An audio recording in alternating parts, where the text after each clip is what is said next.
Stvar je sljedeća, ništa nisu pokvarili, što mi nijesmo znali gdje se vrši, dakle u tom trenutku, ja sam govorio zašto je obavještajna zajednica naša zakazala, gdje se preuzima opojna droga. Ona se preuzima i to je nesporno, vidjeli ste u slobodnu carinsku zonu i mi smo morali da utvrdimo gdje se preuzima. Mi nijesmo znali da se ovo nalazi unutra i još neke pokazatelje ova plomba, dakle pratili smo.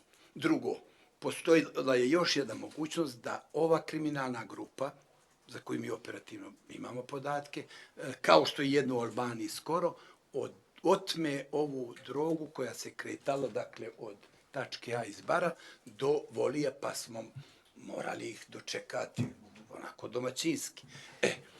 I treće je bilo da vidimo, dakle, da nijesu i ovi iz Volija uključeni. Imajući u vidu da su oni reagovali, dakle, tako, da su imali kamere, da je sve pokriveno kamerama, mi smo imali sve nad svim, pardon, malo sam postao nervozan zbog vas, dakle, sve smo imali tu i rekao sam vam da je to sve pokriveno.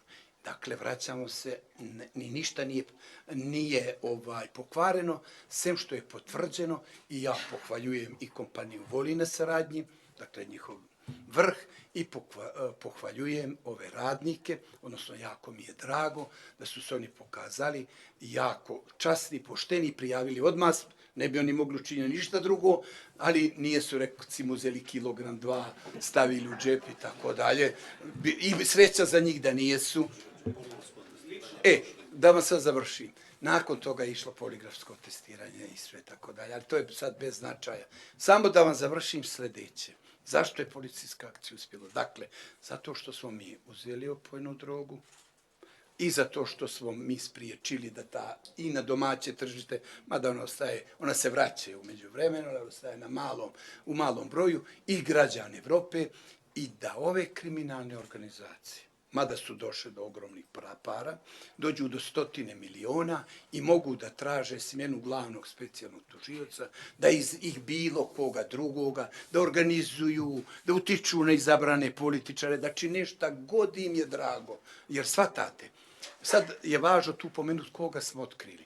Otkrili smo ove u Ekvador, samo im trebaju imena, ali ona su zabilježena, ne može isteći, jedno ne mogu sad reći da li se radi o Gezemanu ili nekome drugome, pa smo otkrili i nekoga od ovih iz Slovenije, pa nekoga ovdje i prekinuli smo im modus vivendi, sad je dovoljno 2 malo fizički zdravija penzionisana policajca i 2 automatske puške AK-47 ili 70 AB2 i 2 reflektora i da se ovo zaštiti. Da ne govorim da oni raspolažu svim sredstvima.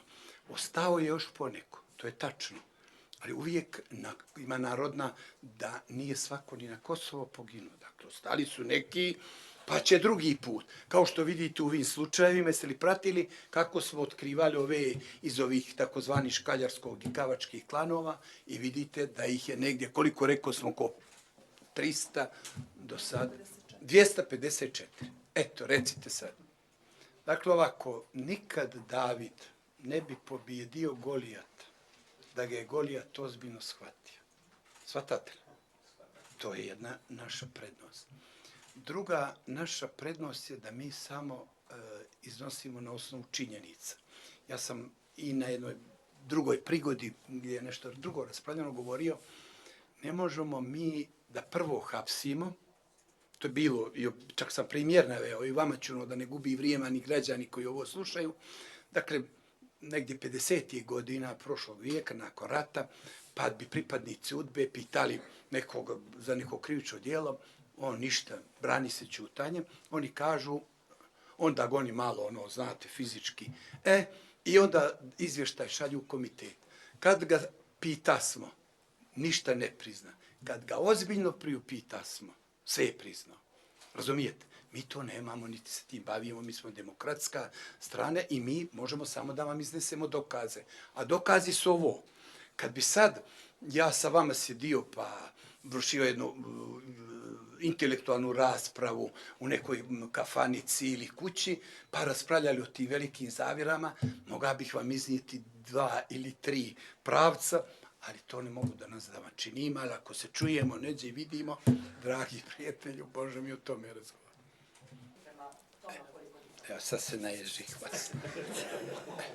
Slušajte,